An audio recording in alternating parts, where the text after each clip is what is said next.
Welcome to the ultimate revelation where global stardom meets personal sanctuary. We know them as the unparalleled kings of K-pop, the seven legends who conquered the Billboard charts and turned the entire world purple. They've sold out SoFi Stadium, shut down Grand Central Terminal, and spoken at the White House. But amidst the flashing lights and the deafening screams of millions, a different dream has been brewing in the hearts of specific members. It isn't just about touring anymore, it's about time's belonging asterisk. It's about the quiet mornings in a Hollywood Hills mansion or the artistic inspiration of a New York loft, shared not with cameras, but with their beloved families. We are diving deep into the archives, analyzing the subtle hints, the candid interview slips, and the undeniable lifestyle choices that scream American dream. Who are the members secretly plotting a move across the Pacific? Is it the one whose English flows like poetry? The one who finds peace in Western art? Or perhaps the one who just wants to run free without a mask? We are peeling back the layers of fame to reveal the human desire for a home away from home. Which member envisions his future children running on American soil? The clues are there if you know where to look. From the West Coast vibes to the East Coast culture, the connection is deeper than you think. Get ready, Army, because this isn't just a ranking. It's a glimpse into their private future. Who is truly ready to trade the Han River for the Hudson or the Pacific Coast Highway? Let the countdown begin! Number 7. Kim Seok-jin. The worldwide handsome's Western playground, a sanctuary of leisure and anonymity, the ultimate golf and gaming paradise. We begin our countdown with the oldest member, the Taehyung, who defies age with his vampire-like visuals and his infectious, windshield wiper laughter. None other than Kim Seok-jin. You might be wondering, why is the man who loves traditional Korean food, who carries the pride of Korea on his broad shoulders, and who has explicitly expressed his love for the comfort of Seoul, sitting at number 7? That is exactly where the mystery deepens and the documentary lens needs to zoom in. While Seok-jin is deeply rooted in his heritage, there is an undeniable magnetic pull that the United States has exerted on him over the last decade, transforming him from a shy vocalist into the worldwide handsome icon we know today. Remember, that very nickname which defines his global persona wasn't born in a studio in Gangnam. It was birthed on the red carpet of the Billboard Music Awards in Las Vegas, a moment where American confidence collided with his natural charm. America is where Jin realized that his confidence is a superpower, where he stepped out of a limousine and went viral simply by being beautiful, and that kind of validation creates a psychological safety net that feels like home. But let's look past the fame and into the lifestyle, because that is where the desire to live in America with a future family truly begins to take shape for a man of his stature. Picture the classic American dream. A sprawling estate with a manicured lawn, a quiet neighborhood where neighbors wave but keep their distance, and endless weekends of leisure. Does this not sound exactly like the retirement fantasy of Kim Seok-jin? He is an avid golfer, a hobby that screams American country club lifestyle, and we have seen him enjoying the lush, expansive greens of U.S. courses during their tours, looking more at peace, swinging a driver under the California sun than he does navigating the frantic, paparazzi-filled streets of Seoul. In America, golf isn't just a game, it's a culture of privacy and relaxation, two things Jin values above all else after a decade of chaotic idle life. Furthermore, let's talk about his obsession with fishing. The super tuna creator needs vast oceans, and the United States offers some of the most diverse and spectacular fishing spots in the world, from the deep-sea charters off the coast of Florida to the quiet, reflective lakes of Minnesota or the rugged coastlines of the Pacific Northwest.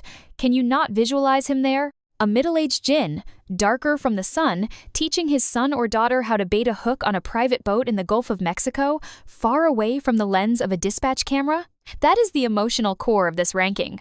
Jin has always been the protector of his private life, the member who draws the strictest line between BTS Jin and Kim Seok-jin, and the United States offers the one commodity that is priceless to a superstar of his level: anonymity. In Los Angeles or New York, while he is still famous, the culture of mind your own business is far more prevalent than the intense, suffocating scrutiny of K-pop fan culture. He could potentially walk his future children to school or take them to a theme park. We know how much he loves Six Flags without causing a riot, a freedom he simply cannot buy in South Korea. Think back to their reality shows and vlogs filmed in the US. Jin often exhibits a chaotic, unrestrained joy when he is stateside, a release of the pressure he carries as the eldest. He buys ridiculous clothes, he eats massive steaks. Eat Jin segments in US steakhouses are legendary for a reason, and he embraces a certain loud, boisterous freedom that fits the American spirit perfectly.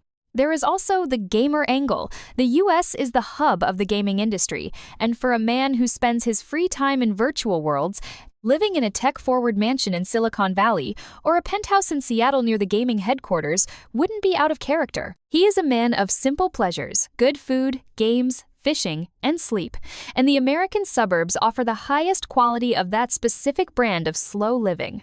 While his heart beats for Korea and his palate craves naengmyeon and kimchi stew, the dad Jin persona we all secretly envision fits seamlessly into the backdrop of an American upper-class suburb. He wants happiness, he wants to see his family smile without masks, and he wants to age gracefully without the pressure of beauty standards America, with its diverse acceptance and vast spaces, offers him the canvas to paint that future. He is number 7, not because he wants to leave Korea, but because he creates a second home vibe so effortlessly whenever he touches down at LAX, leaving us all to wonder, and is the worldwide handsome secretly scouting for a vacation castle in the Hollywood Hills? The possibility is as real as his silver voice. Number 6. Jung Ho-seok. The Sunshine Street Dance Pilgrimage, a Hollywood dream in high fidelity, the king of Lollapalooza's urban oasis? We move down the list to number 6, and the atmosphere shifts from the calm greens of a golf course to the pulsating, bass-thumping streets of the concrete jungle. We are talking about the man who didn't just walk the path of K-pop, he paved a new lane entirely with his high tops and unparalleled rhythm, BTS's dance leader, J-Hope. While Hobie is the literal sunshine of the group, beaming with positivity and hope, there is a grittier, cooler, and undeniably Western alter ego that has emerged in recent years, the persona known simply as J. And J belongs in America. Why is Jung Ho-seok sitting at number 6 on this list of members destined for a US residency? Because out of all the members, his artistic soul is the most deeply intertwined with the very roots of American culture. Street dance and old-school hip-hop. To understand why he would move his future family to the States, you have to understand the source of his happiness. J-Hope isn't just a dancer, he is a student of the culture. His pilgrimage to the US to film Chicken Noodle Soup wasn't just a music video shoot, it was a spiritual homecoming to the birthplace of the moves that raised him. Remember the look in his eyes when he was dancing alongside the original creators of the Harlem Shake and the Tone Wop in Los Angeles? That wasn't just a K-pop idol performing. That was a man finding his tribe. The United States offers J-Hope the one thing that Korea's rigorous idol industry sometimes stifles: the raw, unpolished, freestyle freedom of street culture. In Seoul, he is J-Hope of BTS, a polished diamond. In New York or Los Angeles, he can just be a dancer in a cypher, respected for his skill, not just his fame. This craving for authenticity is a massive driving force. But the biggest clue, the smoking gun that suggests J-Hope is eyeing an American zip code, is the historic Lollapalooza performance in Chicago. That night changed everything. Standing alone on that massive stage, commanding a sea of Western fans, J-Hope tasted a specific kind of success that is unique to the American festival circuit, raw, energetic, and critically acclaimed. He thrived in that environment. He looked more at home commanding that Grant Park crowd than he often does in formal televised interviews. The Jack in the Box era was practically a love letter to the 90 seconds US hip-hop aesthetic, from the gritty beats to the grunge styling. And let's not forget the legendary listening party. He threw a party that looked more like a Rock Nation brunch than a K-pop event, filled with the who's who of the American music industry. J-Hope is a social butterfly, and his ability to network and vibe with American artists is unparalleled. He fits into the chaotic, loud, artistic social scene of the US effortlessly. Imagine the future. J-Hope, not as the idol, but as the cool dad living in a hyper-modern, art-filled loft in Tribeca, New York, or a street art-adorned mansion in the arts district of LA. We know he is a massive collector of KAWS and contemporary art. Where is the center of that world? It's not Gangnam, it's New York City. The US offers him proximity to the artists he admires, the galleries he frequents, and the fashion houses he represents. He is a man who speaks through his style, and the experimental, bold fashion of the American streets feeds his soul. Furthermore, think about the language barrier or the lack thereof. J-Hope has been aggressively improving his English, not just for interviews, but to connect. His confidence in speaking, even when it's not perfect, shows a desire to integrate, to be part of the conversation. And for his future family, J-Hope is the type of person who values expression above all else. He would want his children to grow up in an environment where individuality is celebrated, where they can be loud, colorful, and expressive without the rigid societal judgment of the East. Can you imagine a mini Ho-seok attending a performing arts school in Los Angeles, with Hobie cheering from the front row in a bucket hat and sunglasses? It's a vision that makes too much sense. He craves the swag, the drip, and the vibe that is intrinsic to American pop culture. While he loves his homeland, the artist in him, the J in him, is constantly looking west, seeking the validation and the inspiration that only the birthplace of hip-hop can provide. He is number 6, because while he has the deepest roots in Korea, his wings are spread towards the Pacific, ready to fly to a place where he can dance on the street corner and nobody will tell him to stop. The US isn't just a market for him, it's a muse. And artists always eventually move closer to their muse. Number 4. Jeon Jung-kook. The Golden Giant's California Kingdom, a pop prince's playground, the blueprint of a modern American icon. We are now entering the upper echelon of our list, the territory of members whose connection to the United States goes far beyond mere tourism. We are talking about a spiritual and lifestyle alignment that is so profound, it feels like destiny. Sitting at number 4 is the man who single-handedly turned Times Square into a golden ocean, the Golden Matinee, who grew up to be a global pop president, Jeon Jung-kook. Why is the pride of Busan, the man who loves pork soup rice more than life itself, ranked so high on a list of members destined to raise a family in America? Because, ladies and gentlemen, if you have been paying close attention to the last 2 years of his career, you will realize that Jeon Jung-kook has already mentally moved to Los Angeles. The release of his solo album Golden wasn't just a musical project, it was a declaration of citizenship to the world of Western pop. He didn't just visit the US to record, he practically lived there, immersing himself in the producer's studios, the late-night recording sessions with Andrew Watt and Seok-jin, and the sun-drenched vibes of the West Coast. There is a palpable shift in Jungkook's aura when he lands on American soil. In Korea, he is the beloved youngest member, the baby who must be protected, scrutinized for every tattoo and every piercing. But in America, he is just a rock star. The United States offers Jungkook the environment that his rebellious artistic soul desperately craves, a place where his tattoos are not controversial but celebrated as art, where his piercings are just a fashion statement, not a headline scandal. This desire for freedom of expression is the cornerstone of his potential move. Imagine the future. A 30-something Jungkook, riding his Harley-Davidson down the Pacific Coast Highway in Malibu, the wind in his hair, with absolutely no one stopping him to ask why he isn't wearing a mask. That is the freedom he tasted during his Golden promotions, and it is a drug that is hard to quit. Let's talk about the Ian persona. It started as a joke, a meme among the fandom, but it revealed a subconscious readiness. He has an English name ready. He has been aggressively learning English, not just the textbook phrases, but the slang, the intonation, the vibe. His improvement is terrifyingly fast, signaling a genuine desire to communicate and connect with the culture on a deeper level. He isn't learning English just for interviews, he is learning it to Times Live asterisk. And then there is the musical DNA. Jungkook's musical heroes are Justin Bieber, Usher, Justin Timberlake, the titans of American pop. He doesn't just admire them, he wants to be times in that lineage. His collaboration with Usher for the Standing Next to You remix wasn't just a feature, it was a passing of the torch. Watching him dance in that abandoned warehouse setup with Usher, they looked like peers. He fits into the American music industry infrastructure so seamlessly that it feels like he was born there. He thrives on the competition, the scale, and the sheer magnitude of the US market. For a man who is arguably the most ambitious member of BTS, the US is the only playground big enough to contain his dreams.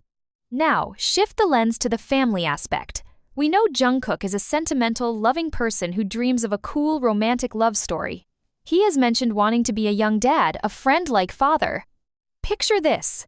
Jungkook as the cool dad in a sprawling Los Angeles mansion with a massive backyard for his Doberman Bam to run freely. In Seoul, raising a dog like Bam in an apartment is tough. In an American suburb with a fenced acre of land, it's paradise. He wants to play sports with his kids, teach them how to box, how to cook, how to sing. The American lifestyle, particularly the active outdoor culture of California, aligns perfectly with his boundless energy. He loves camping, he loves swimming, he loves physical activity, all things that are embedded in the suburban American dream. Can you imagine him taking his family to Coachella, not as a performer, but as a music lover, carrying his child on his shoulders while watching a headliner set? It is a vision that fits him. He is a sponge for culture, constantly absorbing trends, food, and styles. During his stays in the US, he became a regular at American spots, developing a taste for the food. Remember his love for Chipotle? The late-night pizza runs and the casual fashion. He walks around in Balenciaga baggy jeans and oversized tees, blending in with the skaters of Venice Beach. Furthermore, let's look at the privacy paradox. While he is arguably the most famous K-pop idol in the world right now, the US celebrity culture has a different rhythm. There, he is one of many A-listers. He can go to a restaurant in Beverly Hills and, while he will be recognized, he sits among other giants. There is a certain level of professional respect in the US entertainment hubs that allows stars to have families. He could send his children to the same private schools as Beyoncé's or Kim Kardashian's kids, schools that are designed to protect the offspring of the ultra-famous. In Korea, his child would be a national curiosity. In LA, they would just be another celebrity kid in a class full of them. That protective layer is invaluable for someone who wants to give his family a normal life within the extraordinary. And let's not forget his golden live stage in Times Square. That moment was prophetic. Standing on that stage, looking out at the crossroads of the world, he didn't look like a visitor, he looked like the king of New York. The energy he draws from the American crowd is different. It's raucous, it's loud, it's physical. Jungkook feeds off that energy. He is a performer who needs a crowd that matches his intensity, and American audiences give him that feral, uninhibited love that drives him wild. There is also the producer JK angle. He has started to dabble more in songwriting and composing. The epicenter of the world's best producers, the songwriters who craft the global hits, is Los Angeles. If he wants to evolve from a singer to a creator, being in the room with the likes of Andrew Watt, Blood Pop, or Scott Braun is essential. Commuting from Seoul is possible, but living there? That's how masterpieces are made. He could have a home studio in the Hollywood Hills, inviting collaborators over for BBQ and beats. It's the lifestyle of the artists he idolizes. We've seen him hanging out with The Kid, Laro, with Charlie Puth. These are his friends now. His social circle is becoming increasingly westernized. He is building a community there. When you have friends, work, and a lifestyle you love in a specific place, the idea of home starts to shift. He is number 4 because while he is the pride of Korea, his wings are made of golden feathers that seem to catch the wind best when he is flying over the Santa Monica Pier. He is the global pop star who has outgrown borders, and America is the only stage big enough for the next chapter of the Jeon Jung-kook saga. He isn't just coming to America, he is arriving. Number 3. Min Yoon-gi. The genius producer's Western fortress, the NBA superfan's courtside dream, the solitary king of music and whiskey. The bronze medal on this prestigious list goes to the man who is often called the Hand of Midas, the stoic lyricist who spits fire and speaks truth, the one and only Suga, also known as August D. Why is Min Yoon-gi, the man who famously said he wants to be a rock in his next life, sitting at number 3 for wanting to live in America with his future family? Because, dear viewers, if you look closely at the trajectory of his life, particularly the monumental D-Day era, you will see a man who has fallen deeply in love with the creative and personal freedom that the United States offers. Yoon-gi is a complex paradox. He craves silence, yet lives for the roar of the crowd, and America is the only place big enough to offer him both simultaneously. Let's start with the most obvious and explosive piece of evidence, the NBA. Min Yoon-gi isn't just a fan of basketball, he is a student of the game, a worshiper of the court. His appointment as an NBA ambassador wasn't just a marketing gig, it was the fulfillment of a lifelong dream. We saw him courtside at the Lakers games, meeting Steph Curry, holding jerseys with a smile that we rarely see. In Korea, his ability to attend games is non-existent without causing mass hysteria. In the US, specifically in cities like Los Angeles or San Francisco, he is treated with a level of cool respect that allows him to actually watch the game. Imagine the future, a retired idol Suga, sitting courtside with his son or daughter, explaining a pick-and-roll play, holding a beer, completely unbothered by cameras. That is a quality of life he cannot buy in Seoul. He wants to be part of that culture, not just a visitor. He wants to wake up and watch the playoffs in real time, not at 4 a.m. on a tablet. But beyond the sports, there is the undeniable pull of the music industry. Yoon-gi is, at his core, a producer. He lives in the studio. The center of the global music production world is Los Angeles.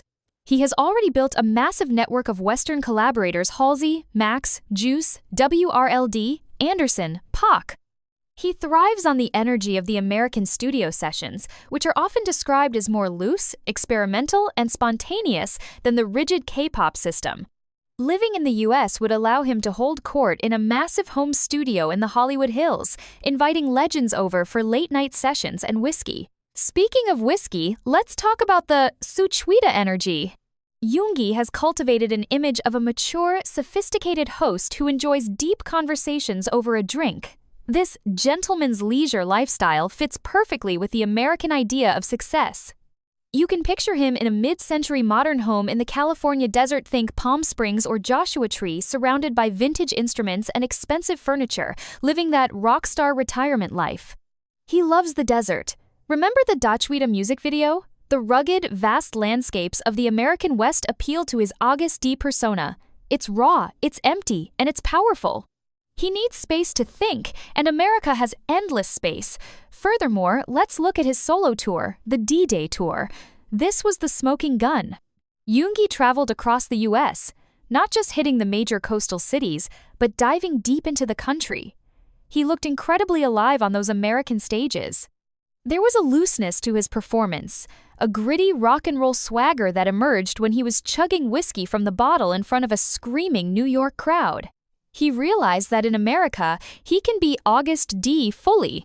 He doesn't have to be the polite idol, he can be the raw artist. That psychological freedom is addictive. He has also expressed a desire to travel, to go on road trips.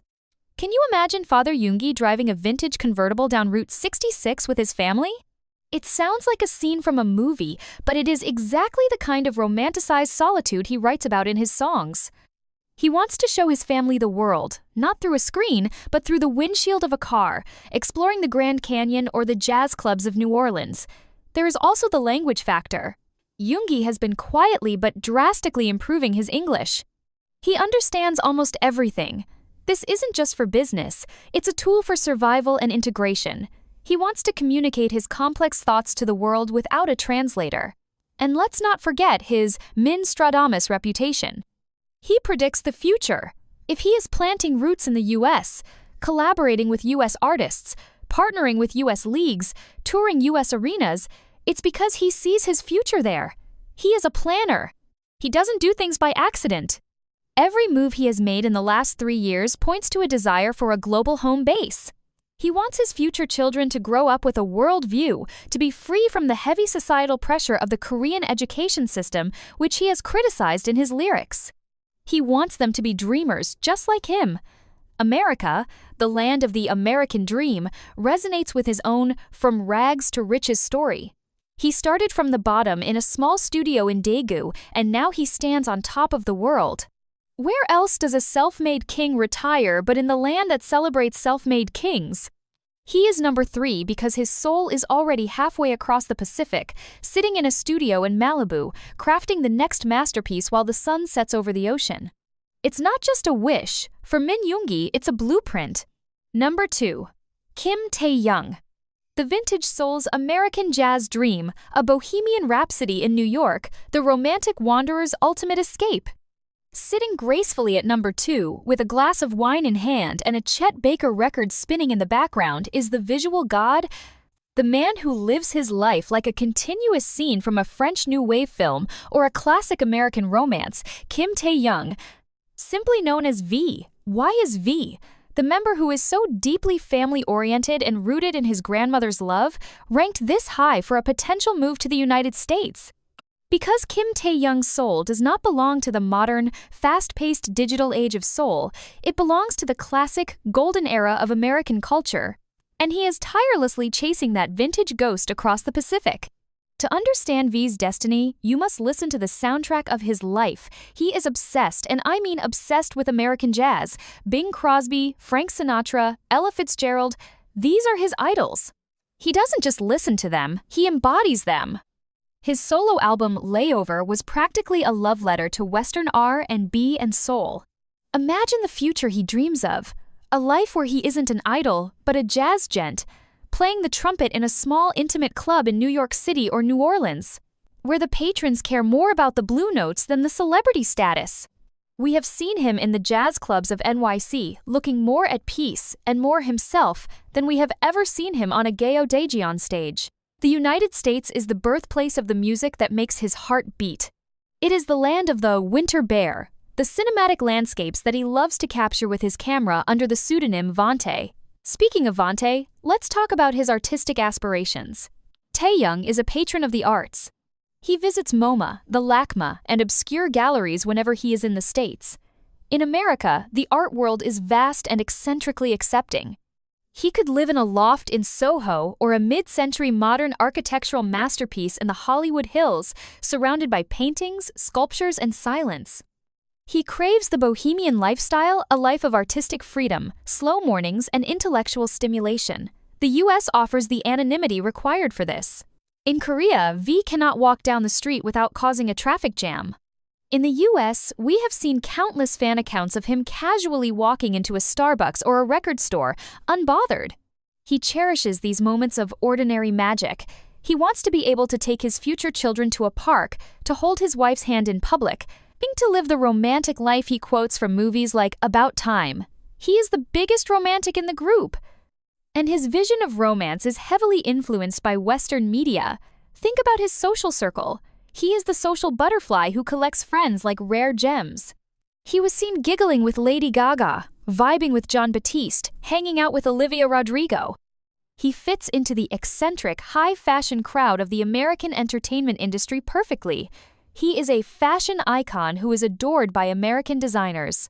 Living in New York or LA would place him at the center of the global fashion conversation, allowing him to attend the Met Gala not as a guest, but as a local fixture.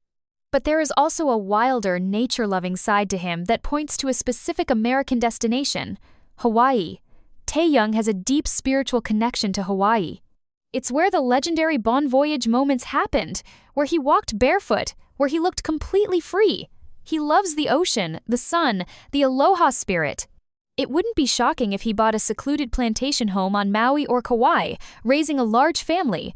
Remember, he wants up to 5 kids. In nature, far away from the toxic noise of the internet. He wants his kids to run wild, to be Tarzan, to explore. The American landscape offers this diversity from the snow-capped mountains of Colorado, perfect for his winter bear aesthetic, to the tropical paradise of Hawaii. He wants to play golf. Oh, how he loves golf now! On the world-class courses of Pebble Beach or Augusta, golf is a huge part of his social life, and the US is the golfer's heaven. He can play around with pro golfers or celebrities without the stiffness of Korean corporate golf culture. He wants the leisure, the slow pace, the layover lifestyle where the destination isn't the point, but the journey is. And let's address the English factor. While he used to be shy, his English has become incredibly charming and soulful. He uses it to connect emotionally. He wants to speak the language of his jazz heroes. He is number 2 because he is the member who seems to be auditioning for a life in America every time he visits. He adopts the fashion, the mannerisms, the music, and the vibe of a classic American gentleman. He doesn't just want to live in America. He wants to be part of its artistic tapestry. Can you see it? An elderly Kim Tae-hyung, wearing a beret and a trench coat, walking through Central Park in October, tossing leaves into the air for his grandchildren. It is a picture-perfect ending for the man who sees the world through a vintage lens. The US is his canvas, and he is ready to paint his masterpiece. Number 1. Kim Namjoon, R.M. Bree.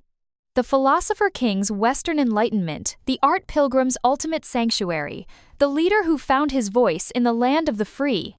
Ladies and gentlemen, standing tall at the undisputed number 1 spot is the leader of the pack, the brain of the operation, and the poetic soul of a generation, Kim Namjoon, R.M. Why is he the most likely member to pack his bags and plant his roots in American soil with his future family? Because, quite simply, a massive part of Kim Namjoon's soul is already living there. We often joke that he learned English from Friends, but let's be real, his command of the English language and Western nuance goes far beyond a sitcom. When RM speaks in America, he doesn't sound like a foreigner trying to fit in. He sounds like a local intellectual holding court. He dreams in English. He writes poetry in English. He fights in English. The United States offers him the one thing his gigantic, restless brain craves more than anything: intellectual freedom. In South Korea, he is RM of BTS, a national monument, a role model who must be perfect, polite, and politically correct. But watch him when he steps off the plane in New York or lands in the deserts of Texas. His shoulders drop, his eyes widen. He becomes Namjoon, the art lover, the explorer, the human. The strongest evidence for his potential move lies in his obsession, and I mean a spiritual obsession with American art. Namjoon doesn't just visit museums, he goes on pilgrimages. He traveled all the way to Marfa, Texas, a tiny town in the middle of the desert, just to visit the Chinati Foundation and commune with the works of Donald Judd. He frequents Dia Beacon in New York like it's his local convenience store. He loves Mark Rothko, an American abstract expressionist with a passion that borders on religious devotion. Why does this matter? Because art is his sanctuary. He wants to live where the art lives. Imagine the future. Professor Kim Namjoon living in a quiet architectural masterpiece in upstate New York or a secluded ranch in the American Southwest, surrounded by nature and sculptures. He wants a library that rivals the one in Beauty and the Beast, and he wants to raise his children surrounded by books, paintings, and critical thinking. He has often critiqued the rigid, high-pressure education system of Korea in his early lyrics. Would he want his own children to suffer that same pressure? Or would he prefer the liberal arts approach of the West, where his children can study philosophy, literature, and art without the crushing weight of rank? The answer seems written in the stars. Furthermore, let's talk about his human needs. RM is a man who loves to Namjooning riding bicycles, walking in parks, observing crabs.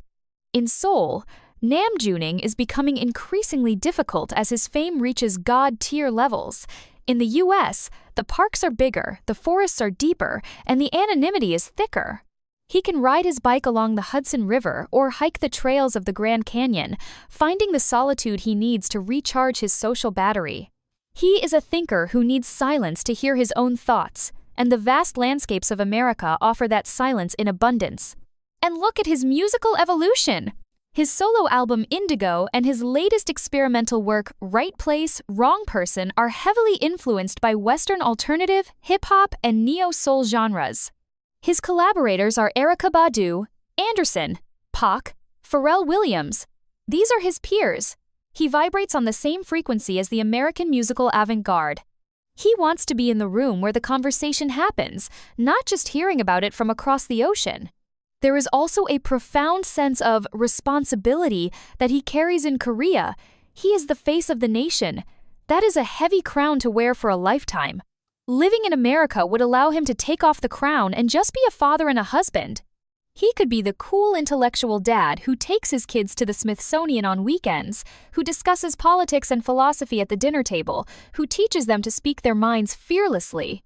We've seen him speak at the White House. At the UN, he handles the American stage with a grace that suggests he belongs there.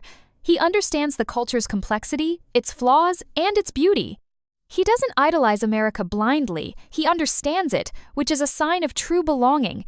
Even his vibe is distinct. While the other members might miss the food or the convenience of Seoul, Namjoon seems to thrive on the struggle of the Western artist lifestyle, the grit of the city, the dust of the road. He finds poetry in the ordinary American street corner. He is number one because he is the bridge between the East and the West, and bridges are meant to connect two lands. But eventually, the bridge builder has to choose where to build his own house. And for the man who seeks to understand the world, the vast, complicated, artistic, and loud melting pot of the United States offers the ultimate classroom for life. Kim Namjoon isn't just visiting America, he is slowly, methodically, and artistically weaving himself into its history. The president of Bangtan might just become the citizen of the world, raising the next generation of thinkers in a house full of art and love somewhere quietly across the sea.